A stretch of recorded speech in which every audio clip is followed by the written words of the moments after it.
Happy Lawyer Project.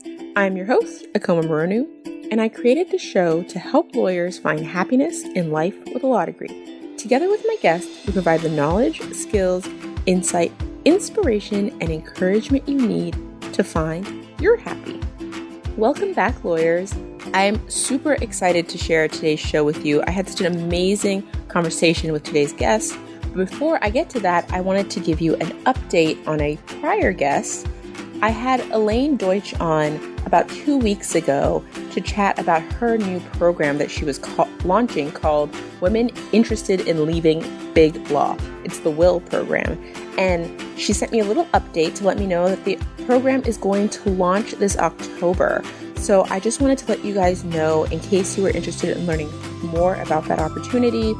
It's an amazing program that helps lawyers figure out what they want to do next and kind of the best ways to find clarity around transitioning into the next stage of your career. And it's not just for women. She has a partner who does a similar course for men. So to all my male listeners out there, I would invite you to learn more from her as well. And the best way to learn a little bit more about what she has to offer is to head over to womeninterestedinleavingthelaw.com/happy-lawyer. So if you go to that little link, it'll set you up to one of her webinars where she'll talk you through the program, what you can expect, and you can see if it's a good fit. There's obviously no obligation. The webinar is completely free. So if that's something you're interested in, you should definitely head on over. Now, on today's show, I am chatting with Susan Curtis. She is the formidable leader of Girl Attorney. And if I'm being completely honest with you, I hadn't heard about this until very recently. And then all of a sudden, I found this out that there was this amazing community online of female attorneys who were just doing their work, supporting each other. And I wanted to learn more about the woman who started this group. And Susan is just an amazing lawyer who went to law school actually later in life. So she also has amazing tips and insights about time management and how to kind of do it all, for lack of a better term. So I think you guys are really going to enjoy this episode, and I can't wait to dive in. Welcome back to the Happy Lawyer Project. You guys, today I am super excited to introduce you all to Susan Curtis, the founder and CEO of Girl Attorney. Welcome, Susan. Hi. So thanks for having me. Oh my gosh, of course. We've been trying to get together for a while now, so it's very exciting to finally be able to connect and to finally share kind of what you've been doing over at Girl Attorney. And before we dive into all of that, I would love if you could start by sharing a brief description of who it is that you are and how you got to where you are today.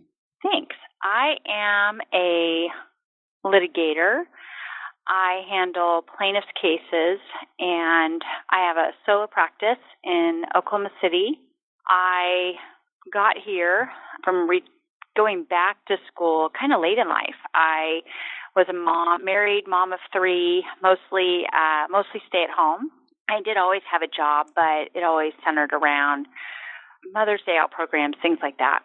And I definitely was not looking at professional life at all. I got called to jury duty, and I was not a stereotypical juror. I was super pumped about it. I thought, they don't pay me $12 to stay at home. This covers my parking and a lunch. So I loved it. I was definitely the only juror super pumped to come back every day. But our trial lasted a week and a half, and it was a bad faith case. And really, truly, it turned me on. I was super excited about it, and left that week and a half long jury trial thinking, maybe this is my next chapter. And that was in June of 2002. My youngest son was born that fall, and the following fall I started law school. So I graduated about 10 years ago and started in-house with an insurance company. Tried cases for them for about 3.5 years, and coincidentally, they were the defendant in the case I was a juror for. My boss, who I started with right out of law school, had been on the stand for 6 hours in the jury trial I was a juror for. So and we did rule in favor of the plaintiff. So it was a big, big bad faith verdict against an insurance company who subsequently hired me. Did that come up during your interview? Yes, it did. In fact, I got a bonus interview, so you could make sure I wasn't just some sort of insurance company hating mole. They had heard that I did talk the last two people into signing. I said, this, 1, 2, 3, and if that's not bad faith, I don't know what is. And Al said something to the effect of, well, what she said, I'll sign it. So that was that. But yeah, I did have a separate interview with him just about that, but it was great. I loved working for them, loved trying cases, something I absolutely would have thought was not for me. You're too exposed. I was a good researcher and writer through law school, so I really thought that's where I'd be, doing a great job in a closet somewhere and loving it. But instead I ended up in the courtroom in front of juries.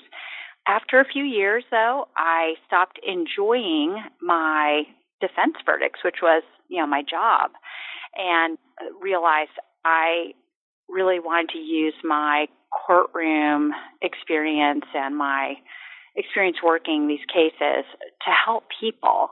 And I always felt like I did a good job for my client, and, the company loved me. I had a good rapport with colleagues, but I just decided I wanted to switch to the plaintiff side because I wanted to get up and, I just decided I didn't go to law school to save an insurance company money. Like, that's such important work, and I did it with the best, but that wasn't my calling. So I switched over about 6 years ago. I went out on my own about 3 years ago, and being a litigator as a woman is really what led me to develop Girl Attorney. So that's what got me there. Should I say anything more about that? Yes, I would love for you to say more about that in just a second. First, okay. I want to ask a quick question about your kind of decision to go to law school with 3 kids and as a mom in the next stage of your life, because one of the questions I always get having young kids early in my career is, how do you do it all? And I'd be interested in your response, because I'm sure you get that question. And I'm sure you got it during law school. Did get it a lot then, yes. And in fact, I guess I knew that was the right thing for me to do. I knew it was the right next step for my family. And I did not have as much time at home to be attentive to my children my younger 2 as I was with my oldest. It was really clear I was making choices to invest in the family in ways that looked different than I did with my oldest. And it was hard. It was hard. I was going all day long, but I always felt at peace about it and reframed my expectations. I provided support. There was extra support for my kids. I had a gal I met at the bus stop for the kids' school who was looking for something to do, and she ended up being kind of a second mom to my kids over those years, where she'd pick them up and be with them until the end of my school day, and that made a huge difference. Basically, I just got more help, and I lowered mine and the expectations of my family too. So there was a lot of that going on. And I'll say too, it never felt as hard as it seemed to me when it was over. When I graduated law school and started to live a life of, going to a job and coming home and not also having school and the demands of school, it was really only then that I realized how awful it was. It never really felt as awful as it did in retrospect. I thought, oh my gosh, this feels so much better. I love this. Yeah. I think in a way, if I'd been able to see looking back before I started, Yep. I'm not sure I would have had the guts to do it. Yep. No, I tell people that all the time. I think that's what causes a lot of analysis paralysis in people, is that they once you know all the realities of something, any logical person wouldn't do it. Like any rational human wouldn't put themselves through that. It's the same thing as like, I imagine training for your first marathon and running your first marathon. If you really knew what it was like, you probably wouldn't do it. But when you're excited about it and when you just follow that excitement and let that excitement lead the way and you just kind of get in there, it's so much more doable. When you know what you're doing it for, and to be more personal, I knew this was the right thing. Yep. I knew it was the right thing. How did you know? And, well, okay, it's kind of a personal story. I was in a place that actually I did a TEDx talk on this, and I go into more detail there, but I was at a place in my marriage that was becoming where it was not good. It was just not good. And I'd connected with my dad. He had come through town, and we were sitting down for lunch right after I'd had jury duty. And I jokingly said to him something like, in my next life, I think I might be a lawyer. And he said, yeah, you don't know this, but your sisters have told me what's going on over here. And I know you guys are kind of in a bad spot. And if you're not going back to school because you can't afford it, he said, Uncle Sam paid for my school, and I can be your Uncle Sam. Oh. Yeah. So he'd gone to West Point, and he served a couple tours in Vietnam. When he got shot second time, he was serving in Vietnam and came back and recovered after surgery, et cetera. And then he went to medical school. So Uncle Sam literally did pay for all of his school in West Point and then med school. So he gave me that offer, and I'm a grown woman. I'm married. I've got kids. There couldn't have been less expectation that anyone would be paying for education for me other than myself. But that made something that was genuinely interesting to me legitimately within reach. And that was an opportunity that, I was always taught, and I really believe strongly, when you're given opportunities to expand your education, both formal and otherwise, it's an opportunity to expand your influence for good. And to decline that opportunity was something, well, let me put it this way. I was not super pumped about going back to school with 3 kids. That did not sound awesome to me. The thought of being a lawyer sounded great, but I really wasn't that person who was thinking, when am I going to get back to school? How am I going to get out of this situation? I really wasn't thinking like that. But when I got that offer, and he meant it, I realized I really had to think about it. I mean, this was something I had to explain if I was going to turn it down. I would have to explain that to myself. And, of course, talk to my husband about it, and he was like, hell yeah, do that. And, because it's a family decision, and a lot of compromises for everybody would need to happen, and that's how I made the decision. That was really how it happened. So, and it was hard. No, that's but a great story, because I think it combines two of the things that we talk about a lot on the show, which is, one, really speaking your truth. And like, even though you were kind of joking, just kind of putting it out there that you were thinking about being a lawyer or would consider being a lawyer, that was something you're interested in, allowed someone to say back, let me help you make that happen. And then you being willing, in some ways, to be humble enough to take that opportunity. Because I never. Oh, go ahead. Sorry. No. Because I think there are a lot of people who, in your position, being a mom, being a wife, being, as you said, a grown woman, would feel like it was their obligation to pay for it themselves and would have missed that opportunity. And it's kind of almost like, with God in the boat, like sometimes the answers are right in front of you, and you just have to be willing to jump in the boat. Yes. Yeah, I know that joke. Yeah, get in the boat. It's here. I never thought about the fact that my going to law school was predicated on me delivering a punchline to my dad. That's kind of funny, but really, that really did happen. I don't know, just never thought about that. Yeah, no, that's great. I do love a good punchline. That's where it all starts and ends then.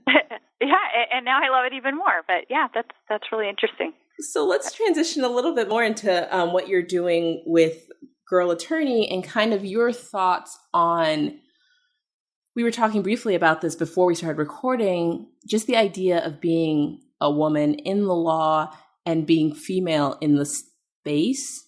What do you think is the role of femininity in the law?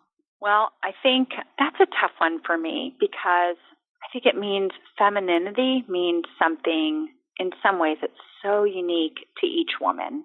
So I think the most fair way that I can respond to that is to say the role is for each woman to never have to explain herself as a woman in the profession to her profession. That's the role. Getting to be there as you are, whatever that means to you, and to never have the fact that you don't have a body part be a part of the discussion. I came from a conference recently where it was said by a faculty member that, you just never see women in private practice, which, by the way, I'm in private practice. And he said, because, you have to be a pirate to be in private practice. And, women just really aren't pirates. And I thought, I really want to sucker punch you right now. Like, just straight up throat punch you like a pirate would. I don't know. It was infuriating. It was just so, it was one of those times where I just didn't really, I had no sense of, I just thought, this isn't funny. He wasn't even trying to be funny. He was just reflecting. So anyway, we had words. But the point is, there should, I think, if anything, the role of femininity in my mind would just be being able to be there and to be present. And sometimes you have to demand it. That same conference, I did speak up, and one of the leaders came to me and said, I want to talk to you about how we can make this place more friendly for women. And the direct question I was asked was, what can we do differently? And, I thought about that for maybe 2 seconds. Really, what's the answer to this question? And the answer was nothing. Just do nothing different. Just treat us like we're the professionals that earned our place here, like everybody else. My gender should not be an issue. It should never be a topic of discussion in the sense of who is or is not fully a participant or a member here. It makes me mad, candidly. And I don't think, as an older woman, nearly the big 5-0, I don't like it. But truly, it infuriates me when I think about younger women, a bit older than my daughters, still being in a professional setting and hearing things like this. It just infuriates me. So, I don't know. I guess being a femininity for me in the law means being a pirate, fighting for women. I love that. And I love that your answer was nothing, because one of my pet peeves, and it's something it's never resonated with me. And I know that there is a space for it. And if done correctly, can be very useful, is things that are targeted at women. You know what I mean? Because I think that sometimes it can be really stereotypical and almost patronizing. Yes. The topics they think women care about and the types of speakers they think, I'm doing air quotes, women want to see and hear. I think my answer was born out of thinking that the question was, what can we do special for you guys? Exactly. And that answer was nothing. But boy, I mean, listen, the whole Girl Attorney business is different. It's special. It's something. Exactly. And so I think that's exactly the thing too.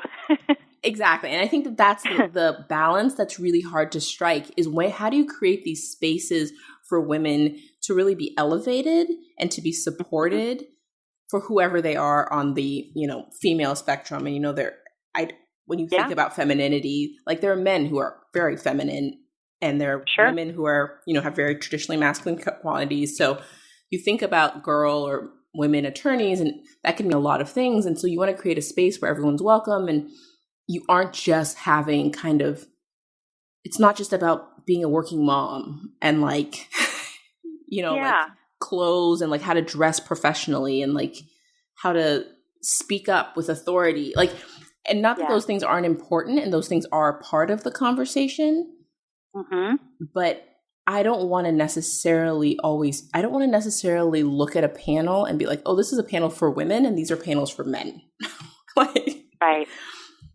Right. Yep. No, I totally agree. It's always a balance, and so much has to do with context, right? And expectations, right, of what you expect to like when you come into a space like the conference that you were at, where the expectation is what's bringing you there is a shared profession. Yes, that's it. Yes. If you did, I say that kind of emphatically. I may have raised my fist when I said yes. I completely get it. I mean, I just moved into a new industry that's you call trial lawyers cowboys. I now work in the helicopter space, which is like really, these are cowboys in their own right. And I'm one of the very few in-house female attorneys who do what I do.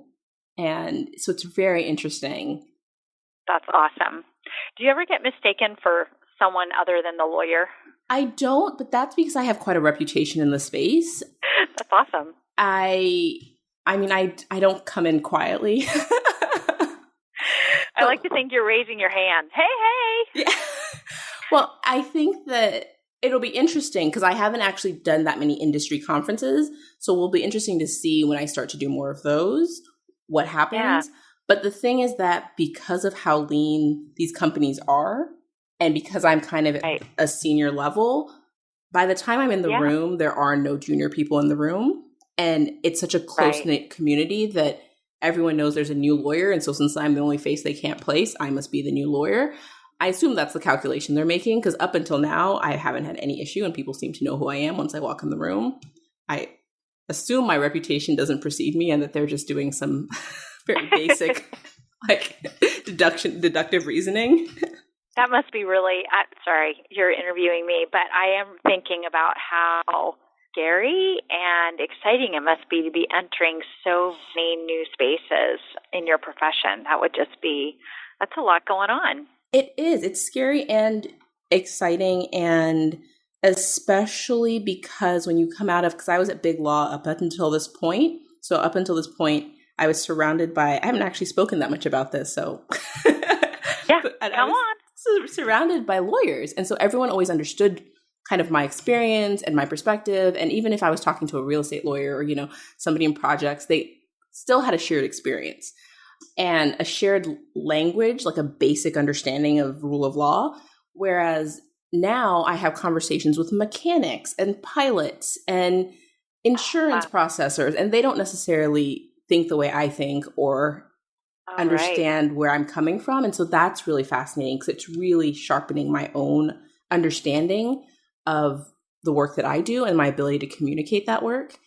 And then on the other end of it, I'm often the youngest person in the room. And so it's very fascinating to me because there are people who've worked there for like 30 years who report to me. And I'm like, this is amazing. Well, you say you're not a litigator, but you're talking to a brand new jury every time you do that. Yeah, Yeah, translating your complex legal issue to people who aren't familiar with all those terms, and you're getting from point A to point B, and you're hoping they're listening and that they connect with you, and you're doing it. So I think you should sign up for some trial work. Fair enough. Maybe I have some trial work ahead of me in my next iteration of my career. I just started this, so let me work through this first, and then I'll put that. All right. Well, I won't push you. I won't push you anymore for tonight. Today. So let's transition into Girl Attorney. I know that my understanding, if I recall correctly, is that this started kind of based on the Being Boss community, which is a community I love. I was actually just listening to the podcast this on my way home from work today.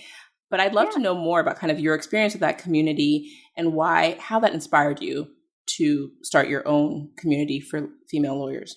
Well, I share a mutual friend with Kathleen Shannon, and she's one of the founders of Being Boss. And this mutual friend said, you need to get in her group and you need to be listening to her podcast. She's also who's a working professional who's a mom, and she sometimes talks about those issues. So they added me to the Facebook community, and I'll tell you, even though it's not exclusively for women, it is mostly women. As you know, it's a group for creatives who are entrepreneurs. And I was neither of those things, but I was invited into the group, and I really fell in love with the space because it was so positive. It was people asking questions and trying to troubleshoot JavaScript, if that's a thing that you say, and things about a product they were trying to sell, just all sorts of questions. And these folks who were similarly interested and theoretically even competitors were all jumping in to support and encourage folks. To include, I just did something really stupid and I had just had the worst day ever, and they just get loads of support. And from people, it was very clear that these responses were coming from strangers who were from all over. It's a really sweet space on the internet. After about a year of being in that group as, like a lurker or whatever they call that, someone who's just hanging around but really has nothing to say, I finally got the idea that maybe that's a space that I could create for women attorneys. And I'll tell you, that would have been November of 2015. I decided to use the name of a website I had bought years earlier. That's a different story, but the name of the was Girl Attorney. I'd done nothing with it. And so I used that name, and I started a group named Girl Attorney on Facebook. I immediately made it secret, and I did nothing with it for 6 months. It just existed. It just said Girl Attorney. It was me, no one else. And then in June, I don't remember exactly what the inspiration was in June of 2016, but late one night, I opened up the group and was thinking, maybe I'll put a description in, or maybe I don't know. And then I thought, well, how do you add members? This is all so new to me. So a friend of mine, her name is Julie Kelly, and I type in her name, in the add members thing, and pressed return to see what would happen, and it freaking added her. Okay, so I didn't know that was going to happen. It's like 10:30 at night, and she's on Facebook a lot, and so I immediately think, this is horrifying. I've just added my friend to an empty group that's got a goofy name. What the heck? So I sent her a private message. I sent her this private message immediately because now I have to fess up because I've done this. What am I going to do? Unadd her? What's going on, right? So I just own it. I send her off this message without any careful thought about how to say it. And, I have this idea, and maybe it could be like these things, and I was trying to figure out how this worked, and now you're in the group, and I'm sorry. And she was like, sounds great. So that was how that started. And a couple weeks later, I really did add a description, and I added 46 friends. I said hi. These are all people I know. But I gave a little intro. It was my first post, and put a description, added 46 friends. And a week later, we had over 1,000 people in the group. And it's all word of mouth. The groups are set on Facebook's most private settings, so you could do a search for the groups and you won't find them. That's how you get added, by someone inside. Or now the website has been developed and you can fill out a little request to be added, to be sent an invitation, so you can be added that way. But you can't find them on Facebook to request to be added or to add yourself. But that's what happened. That was pretty exciting. And we were I'm in Oklahoma City. There were a lot of people being added from other areas of the country, but naturally, a lot of folks from Texas, a lot of folks from Arkansas. And within a couple of weeks, somebody asked about, well, what if we pulled off groups for different states? And so that's really how that happened. And the original group is now called Girl Attorney National. And then we started one for Texas, and there's 4,600 something people in that group. And we have a group in Tennessee with over 2,000, 3,000. I should have these numbers. But basically, they just grow. And, I've got a group open for every state. But some states are launched and others are not. I guess you could say that. So, but they have become places, I'm so grateful to say, that really have become sort of the woman attorney equivalent of what being boss did, what I saw other women doing, and I was so inspired by. I say virtually nothing in these groups. These are just women saying, here's my question, I'm trying to solve this problem, or my friend called me about this, or I've been doing this for 20 years. For some reason, I cannot remember the name of this case.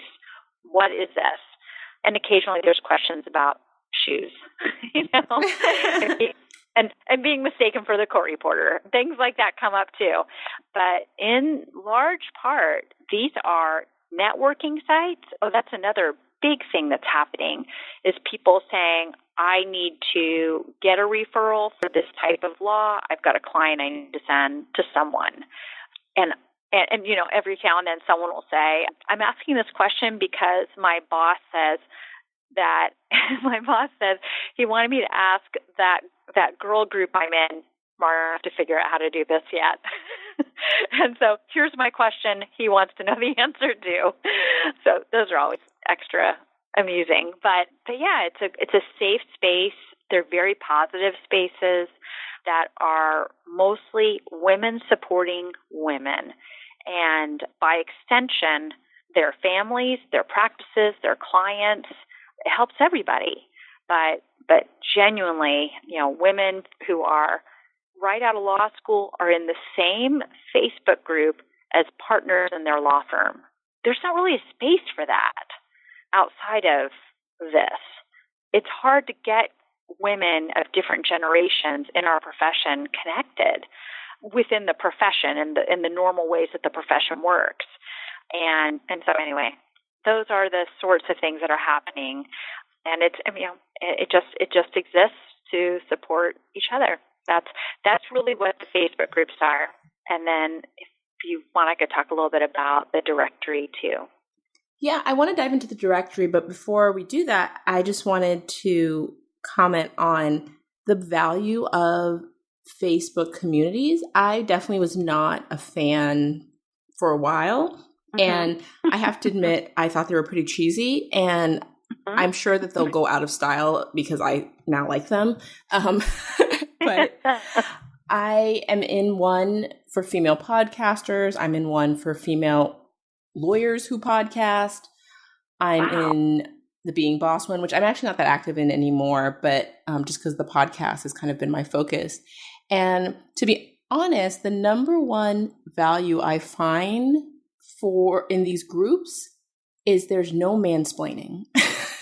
Yes. Like there's no, and I don't know how else to explain it. And I hope that people don't find that derogatory. And I apologize to all my male listeners out there, but there's just not that guy who comes in and like tries to explain your problem to you. Right. Yeah.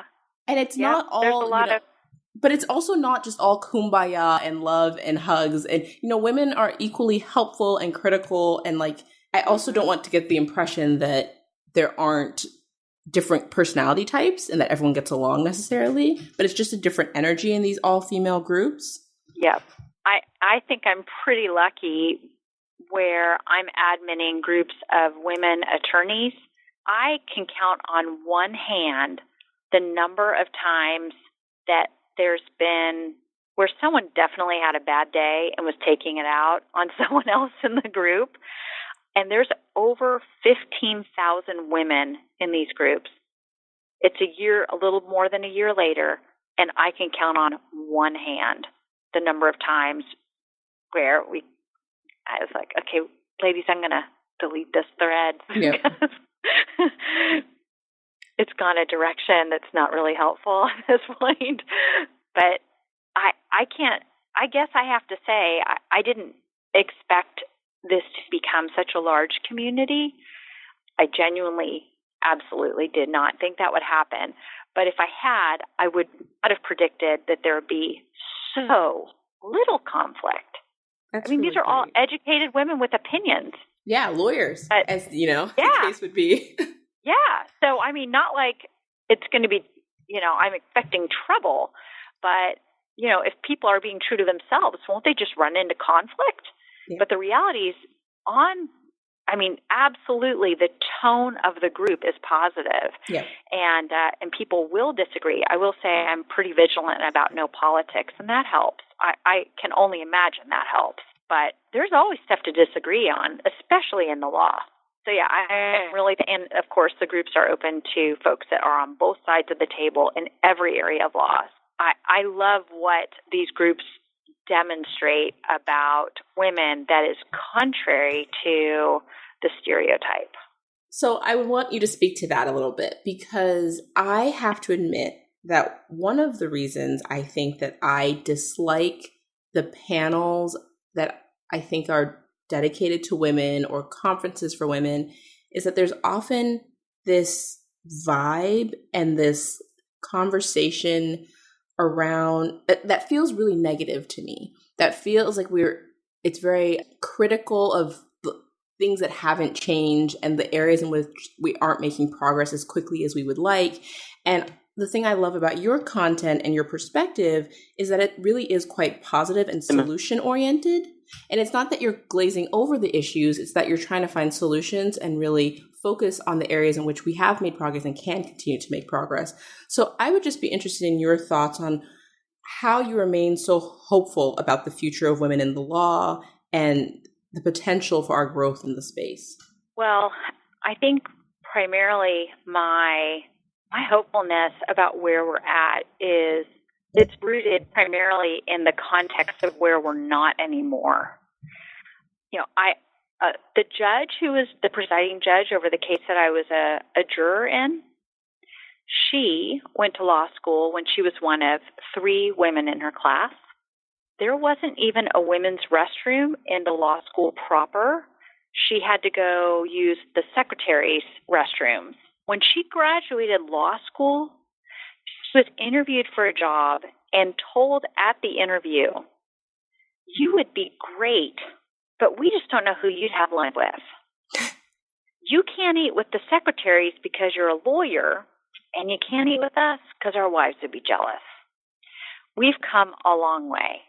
And, went to a seminar in 2017 and was told because I was a woman, I wouldn't be able to be in private practice, even though I'm freaking in private practice and loving it.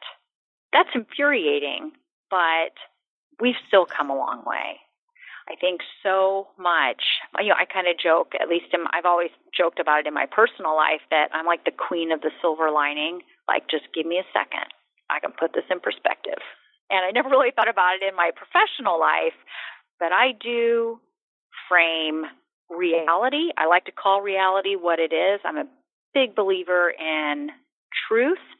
I don't know anyone who's not, but actually I do.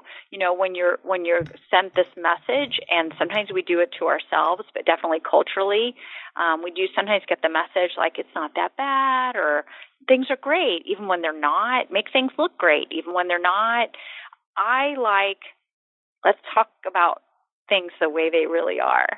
And sometimes I'm more blunt than I should be, but I feel like, for me, I'm hopeful about where we're at as women in this profession, even looking at the crap for what it is, because it's not as bad as it used to be. And, everything in life is a process. There's absolutely nothing under the sun that's perfect. And, I put all that in the stew, and I'm like, we still got to work on it, but this is edible. Let's move forward, and let's find ways to, continue to make this path more pleasant, more inspiring, and gosh, I feel like I want to say one more thing, and more of a launch pad for the women that are coming behind us. I love that. And I love that you focused on the word truth and focusing on what the truth of the situation is, because if you use the kind of, typical glass half empty, half full kind of analogy, the truth is it's both, right? Like the glass is both half empty and half full. And yes, we do both have a ways to go and have come a long way. And your decision to focus more on one or the other does impact you and does impact your optimism, your day-to-day attitude, and the decisions that you make going forward. And so I love that you use the word kind of truth, because it's all part of the truth. And I think sometimes we forget to look at the whole picture and really acknowledge the positive parts of the story as well. Yeah. Yeah, thanks. Yeah, I'm not a big fan of denying reality. Like you gotta look reality in the eye, take it for what it is, and you're gonna be in the best position to work with it in a healthy way. So before I let you go, I have a couple more questions. One, I'd love you to touch on the directory that you've started and let people know a little bit more about the website and how they can follow Girl Attorney and get involved. Thanks. Well, the website address is girlattorney.com. It is basically I think of it as a hub off of Facebook that I started after the groups, even though I had owned the domain for some time. But I felt like it was important to have a place off of Facebook, in part because our whole community is on a platform we have no control over, yep. or limited control over. And there's so much good going on that I think it's really important that we all be connected in some space that we have that's not dependent on Facebook's livelihood, and some changes they might make to the groups that might actually seriously inhibit the way we connect. So there's for that reason. And also the directory, which essentially just means you register on the site and then you're a part of the directory. You have to affirmatively state that you're a woman attorney, all of those things. And then you have access once you are in the directory, and only once you've registered and you're in the directory, you now have a fully searchable directory. You can pick what fields you care about. You want to know if, where women who graduated from your law school are at, who in the directory went to law school, the same law school you did. That's actually one of the fields. Also, because the directory was developed by a woman, there's actually a separate field for maiden name. So if your friend maybe got married 20 years after you left law school and you have no idea how to find her by her married name, if she took his name, there's a place in the directory when you fill it out that allows you to put maiden name if that's different than than the name you go by. So finding people, whether for referrals, to ask questions, old friends, it's, again, a female-only space, and it's probably not a bad idea to mention it's all free. The site is supported by sponsors, and so I won't get into that, but just to say I am committed to making this space free for the women who participate in it. We have almost, candidly, I was surprised it wasn't more, but we have almost 500,000 women attorneys in the U.S. We're huge. That's amazing. And it is. And you know what? There's a lot of people that would really like to have our ear. We have a lot of power in bringing us together to connect with each other, to support and encourage one another is really my goal. We're stronger, we're stronger together. Every group is stronger together. Otherwise, I'm going to use this word loosely. The website has a blog, but I literally just did air quotes sitting here in my office by myself. because I really don't write anything, but we curate. We find articles, and it felt hard at first, and now I just can't get over how easy it is. I've just connected to a lot of great resources. We're always looking for more, where we're just pulling in an article a day. It's just one a day. But every day we post some new content that is not original to us, but if by going to the website, there's just a really great collection of stories that we feel are interesting, compelling, inspiring, educational, of particular interest to women professionals in general and women attorneys in particular sometimes, right? A lot of times, but just to say it's for that group. And then otherwise, on the website, there is a way to connect. There's a form to fill out to request the email invitation be added to the groups. And I say request, I mean, you just have to have stated that you click the box that you're a woman attorney and all that good stuff. But there's no vetting after that. I don't call you and be like, so what's your favorite color? So you just fill out the form. But yeah, that's what it is. Things that are coming down the road are a podcast. And we just recently got everything back from the trademark office, the big thumbs up on that. But it's going to be called May I Approach? And that's just going to be interviewing women attorneys and getting stories out. That is really what that's going to be about, is just getting stories out. And other than that, the other big thing that I'm hoping that Girl Attorney will be able to provide in the future is a conference, and maybe an annual conference where, imagine, and by the way, I love me some lawyer guys, but imagine going to a CLE of all women lawyers. That wasn't just about work-life balance, perhaps? Yeah, exactly. And no fashion show. Oh, my God. Not right? that there's anything wrong with fashion shows, but... No, but I think you'd be hard-pressed to find a women's bar association that hasn't done a CLE with a fashion show, at least in the last 10 years. Mm-hmm. So I'm just saying, something that, hey, all you women professionals and just you women, let's get it together. But anyway, that's what I'm hoping to do with the community in the future. But boy, the core of what's going on there has really nothing to do with anything in the future. And that's just creating these admin spaces in Facebook that are really kind of safe places of encouragement for women attorneys. I love what you've created, and it's amazing that you've been able to grow it so quickly. I think that's really a testament to how much it was needed. And I'm not surprised, because I think that the more that technology allows us to work kind of in isolation and in to telecommute and for people to just not see other people, the less we have those kind of work relationships, the less we're forced to sit across the table. I feel like even in transactional law, what used to be meetings are now phone calls. What used to be in person, closing days are now just big conference calls. Everything's done on the phone, over internet, and you don't have the relationships you used to. And that means that people don't have the ties to a community that you spend most of your time with. Like when you think about your profession, those are the people you're spending most of your awake hours with. And absolutely true. So it's amazing and wonderful. And I'm really looking forward to continue to support Girl Attorneys. So definitely keep the Happy Lawyer Project in mind when you do anything in the future. We'd be happy to collaborate and sponsor and support in whatever way possible. I'll be calling you. Well, thank you so much for being a part of this project and sharing your story with us today. Before I let you go, my very last question is, what do you think separates lawyers who are happy from lawyers who struggle to find happiness in life with a law degree?